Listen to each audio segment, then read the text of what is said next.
Vincenzo's Gold Crypto Investing this January the 20th, 2025 daily cryptocurrency, XRP, and blockchain technology video. Remember to hit that bell notification, comment down below, subscribe, share to get that free daily cryptocurrency video every day that you've come to expect, love, need, and deserve. J.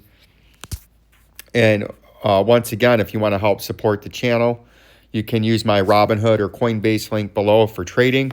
You can super chat to support the channel, or yes, become members of the industry cheap, industry best value on social media to support a channel to keep it free and once a day for $2.99 a month. J. And remember to comment, and then I'll do the updates that you guys want. Like we have ISOW VELO. He wants more VELO. We'll do a VELO update in this. Artie Lopez, a man that's a longtime supporter of the channel because of Artao Lang Jr. from the old Stern show. I always remember that name. He would like some V-Chain. We'll do that today. XRP Ripper, thanks for commenting. Watkins, thanks for your comment. J, I love that. This guy likes to put J on here a lot. And we're going to go over some, and you can see some of the people that have super chatted, which is greatly appreciated, but not mandatory, right? It's just something you guys can do if I do some updates that you appreciate, but it is not mandatory. And this channel and this page will always stay free. And Donald J. Trump did take the presidency today officially, and he's been self-proclaimed and by the crypto community dubbed the crypto president. But is it buy the rumor and sell the news? Meaning buy the rumor that he's becoming president and then sell the news, right? And we used to look at VeChain, and I remember when VeChain was sky high, and you can see we got a lot of shenanigans going on up here. When VeChain was sky high up here, wow, lots of nonsense. What is that up here that it won't delete? There we go. A lot of nonsense up there. We used to talk about this a lot because people thought back a long time ago, VeChain, holy goodness, that VeChain was going to go straight to the moon when it was up there at about, what was its record high? It was way up there. We got to get our better price labels in here. We have the shit house down there. It never did make it to the shit house, but it got awfully close. Got up to 0.012 when the shit house started at 0.0086. And a lot of people thought VeChain would be a lot higher than it is now. But if we get our VP volume indicator on here real quick, or fixed profile range, you'll see where the meat of the volume is, and that was down by the shit house, started there and went there, and you can see it almost got down to that shit house, right? I don't know what that is doing down there, because VeChain had a big correction and a big bear market that we talked about way back then. It did go down 94%, and now we're coming up against some major overhead resistance in VeChain, right? We're going to put our more beautiful price notes on here that makes it easier and better to look at. Right up here at about the 6 cent level is major upper resistance. And you can see that's a major upper resistance because if we look back here, this is where a lot of trading took place. And you can see we had resistance right in there, and then we had a bunch of support right there. And if we lower that right into about that range, it's about right where you just got taken out at. Get that support and resistance up there. That's where you wicked into and then got taken out. Now what you got to do in VeChain is if we go into the daily time frame now, you want to hold the moving averages in the daily time frame, the 50, the 100, and the 200 from top to bottom, red, blue, and green. And you want to try to get and hold these moving averages and then get on top of this major resistance and then get ahead of that, right? And hold it as support. Hold it as a new base, and then break up into this orange trading zone, right? And that's what we're looking at right now. If not, if you keep falling and you fail to hold the moving averages, your next area of major support would be down here at about 2 1/3 cent, 2 3/4 cents. And you can see that down here. We had resistance, resistance, brief resistance, then support. Then you broke it back above it, couldn't hold it as support, and then you had another pump, right? So that would be your next major support if you fail to hold the moving averages. And something that you'd want to see is to hold the moving averages, and then you could say your next leg to the upside would be from the bottom here to your most recent move and say you held the 200-day moving average, then you would get a nice point of a breakout all the way up to the point about 17-cent level, right? But you got to get above that 0.06 level as your major local overhead resistance, and then your major underneath support are the moving averages. But if you break the moving averages, your next major support level would be 2 3/4 cents if you cannot hold the moving averages, but that might be short-term bearish if you break below the moving averages until you would break back above it. So in the short term, to make this easy and super simple and easy, I would say the 0.06 is your major overhead resistance, and the 6 cents is your major overhead resistance, and the 2 to 3 cents is your major underneath support in V chain. And then you would look to trade through that. You would look to trade through. Oh, come on, we'll just go ahead and clone this. Of course it would hit that. You would look to trade through this orange trading box that starts at 7 3/4 cents. So that's what we're looking at, like in V chain. What else do we got here? Oh, we didn't even go into the full screen, so already we botched this video. Need to go into here. We wanted some VELO, the commenter asked about. VELO, again, is still into this rising wedge, and we dropped back into that over the last couple of days with our overhead resistance at just below 3 cents. And if we go into the hour time frame, you can see we've been attempting to break out of this. We'll actually go into the 3-hour time frame. No, I don't want to buy that. We've been attempting to break out of this formation to the upside, but keep getting rejected by major overhead resistance. And you can see we had major overhead resistance back in May, April, and June of 2024.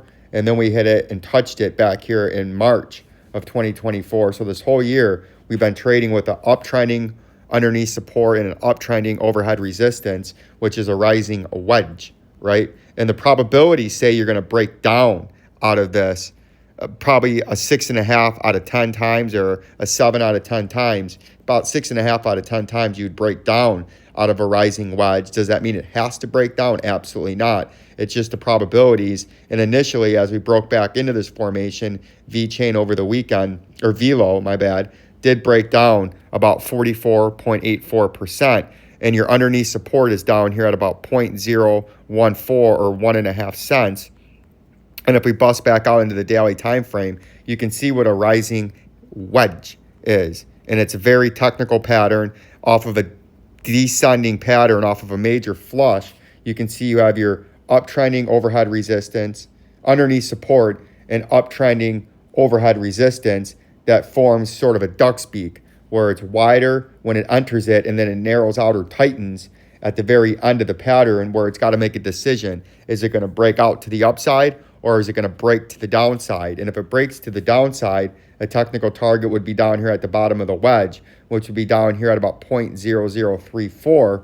But on the opposite side, if it breaks to the upside, an obvious area that you would look for it to break up to would be right here, the major overhead resistance, which was prior major support back in 2021 near the 200-day moving average at 28 cents, with an initial resistance at about the 7-cent level. So that's what I'm looking like in V chain. It's still in this pattern, but it's coming closer and closer to the end of this pattern, where it's going to have to decide to break up or break down. But until it does that, you have your overhead resistance, where you can see it uptrending. Resistance on March of 23, resistance on resistance of 24, and major resistance right now in December and January of 2025. So it's about a year gap in between. And then you can see your underneath support. First time back there in 23, second time for a long time back in April of 24, third time back in the summertime of 24. And is this going to be your next time in February of 25 to come retest your underneath support? Only time will tell, but that is the current pattern that I'm watching out for. There was another one that people wanted to keep into the flow of things.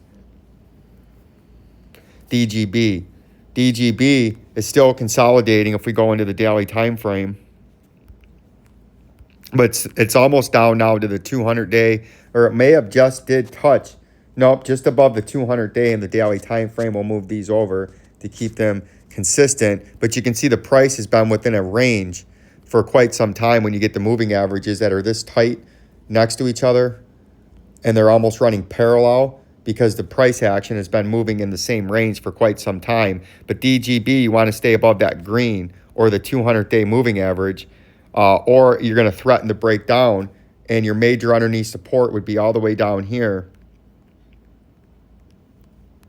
all the way, way down here at 0.00601 if you broke down below the 200-day moving average, with a initial support level at the mean of the volume, and that's what that big red stick is right there. And we'll actually extend that out so that way you can see it with our horizontal ray. We'll put it right on there, bam, and then we're going to make that smaller to get it pretty close to the size of that, which is right there, and then we'll even make it red to match it. That is the mean of the volume, and we'll lock it. That would be your first major support level at about 0.0083 if you breach the 200-day moving average, and we'll actually clone that and put another marker there, and we'll make that red to match it, and then we'll make this green because it's on the 200-day moving average.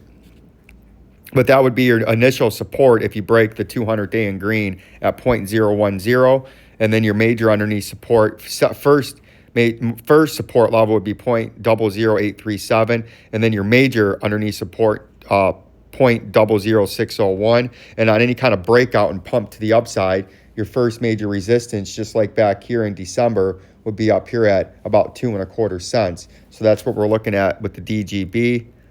If we keep scrolling up, again, if I wanted to buy you, I would buy you. I don't want to buy you. That's the reason I haven't. Let's look at everybody's favorite XRP, and what everybody's wondering was this buy the rumor and sell the news now that Donald J. Trump has taken office. Was it selling the news now? Is there going to be a big sell-off? And that's something that we're going to watch out for. The 200-day moving average has slithered up now to 236. The 100-day moving average, you can see how much they're moving each day because how high the price has gotten. Come on, is all the way up now to $1.89. And then the 137 has come up to 140-ish now. And we haven't hit these moving averages since November, the beginning of November, before the election results on election day, a few days prior, and very early November. But you can see XRP now has become highly volatile since it hit the 340, with big swings of 10 to 15% up, 10 to 15% down. It was trying to break out over the weekend and got heavily rejected at the $3.38 to $3.40 near the old all-time high and near the new all-time high. And we were in sort of a falling brief channel in the hour time frame, and now we're threatening to break down out of that. And if we break down out of that, your first underneath support would be $2.48. If you break out to the upside, your first overhead resistance, I believe, would be about $4.36. And then with an upside, about $4.71. We have it marked up there. So we're going to have to watch this the next couple days, as there could be the buy the news, sell the facts situation here with a correction and a sell-off, as Trump today in his inaugural speech did not mention the cryptocurrency of any sort in his speech, and I wouldn't have expected him to, because that's not on his major agenda for things that he wants to do. You can see AMP now has sold off completely that rally, and if AMP keeps selling off, you're looking at 5 cents as your underneath support. XLM hasn't had the most recent rally like XRP did, and it's threatening now with XLM coming back down closer to breaking that 43 cents. And if we break that 43 cents, we're going to flip from short to medium term bullish back to what we were in for the better part since early December, short to medium term bearish. And then these moving averages on the underneath side. In this coin, we actually have hit the 50-day moving average back there in mid-December. Unlike XRP, has not hit it yet, but they always do come back down. If we break this 43 cents, I'd be targeting the 33 cents, as we've already had major support levels on the 50-day moving average. And then I would be even looking at in a deeper sell-off at the 25 cents. On any kind of breakout to the upside, you'd be targeting the old 63 cents and even all the way back up here to 80 cents. But we're going to be keeping a close eye on this the last couple of days. And something else to pay attention to is Bitcoin dominance. is consistently now starting to rise, and it's threatening to break out of this 58.86% dominance. And the more this rises, the harsher sell-offs will get and faster in the altcoins, because when Bitcoin dominance rises, the altcoins tend to sell off because people are taking profit and moving it back into Bitcoin. And that's something that we're going to have to continue to watch. And Bitcoin did make a new high today on inauguration day of 109,401. And if we can't continue to push back up and we come back down to the moving averages, we did touch that 89,000, 90,000 a couple of weeks ago. You'd be looking at maybe a 79,000 Bitcoin on some kind of a correction. But right now, Bitcoin is still hovering near its all-time high, and in fact, did just break an all-time high. And if we go and look at some of the news, which I feel is important today on Inauguration Day, we'll go news. Trump new meme coin soars. Nobody cares about that. Analyst says Trump. Presidency marks turning point in U.S. crypto policy. Pro-Bitcoin president unites Trump. Spark optimism. CoinDesk Bitcoin index loses 2%. Trump frenzy triggers inflows of $2.2 billion into digital asset products. There's nothing really exciting here. Traders await more Trump-branded meme coins amid torrent of fakes. Crypto liquidation surges to 1.28 billion as Trump inauguration speaks. There we go. Makes no mention of Bitcoin or cryptocurrencies. And we can turn this off. The cryptocurrency market experienced a turbulent 24 hours, marking a significant liquidation and broad decline across major altcoins. Traders faced heightened volatility, with Bitcoin showing relative resilience compared to other major altcoins such as Solana and Cardano. Over 386,000 traders were liquidated in the past day, resulting in a total loss of 1.28 billion. According, I don't even know how people could get that liquidated when Bitcoin didn't really go down any. It's been going up. According to CoinDesk, long positions accounted for 816 million of liquidations, which, what were they on, 50% leverage or something? While short liquidations amounted to 307 million. The indicators a strong shift in market sentiment as traders adjust to rapid price movement across the digital. Man, these people must have been on a heavy margin. If you had 800, almost over $750 million in long liquidated when the price only went down a few percent last night. So I would never recommend heavy margin use, because the price went down about 3 or 4% yesterday and then skyrocketed about 6% from the bottom. And you had almost $1 billion in longs liquidated and 307 million in shorts. Bitcoin recently touched a fresh high of 109,000. So you hit a new high of 109,000, but in that same time span, you had almost $1 billion in longs getting liquidated. It's just mind-boggling. It makes no sense. The block price page, its price saw a modest 2.2% decline over the past day, highlighting its stability relatively. All coins bore the brunt of the sell-off. Let's see, Solana dropped over 9% and Cardano more than 5% in the same period. Speculation around U.S. Bitcoin strategic reserve. Amid the market's turbulence, speculation about a potential U.S. Bitcoin strategic reserve, JE, continues. According to Polymarket, the probability of President Trump signing an executive order to establish a strategic Bitcoin reserve within his first 100 days stands at 38%. I would say he's not going to sign an executive order on a strategic crypto reserve, because to me, that's not something that is on the top of his priority list. Maybe as you get deeper into his final term, year 3 or 4, maybe that would be something that he would do, but I don't think that's going to be what he's focused on right now. There's a lot more pressing needs that need to be looked at and worked upon than signing a crypto executive order for that. It's not something I would be hedging my money on. The U.S. government acquired and holding Bitcoins similar to a gold reserve. However, such a policy would require extensive planning or regulatory alignment in collaboration with the Federal Reserve. And that's a lot of things that would have to happen. And one thing we know is the government doesn't move fast at anything. Establishing a Bitcoin reserve within the first 100 days remains largely speculative. By BitGet CEO Gray Chen told The Block, implementing such a disruptive policy requires planning or regulatory support, alignment with the Federal Reserve framework. And that is what's in the news today, but I don't think that's something that's going to happen. Remember to comment down below, continue to like, share, and support the channel. Peace and love to each and every one of my beautiful audiences from all around the world. Jay.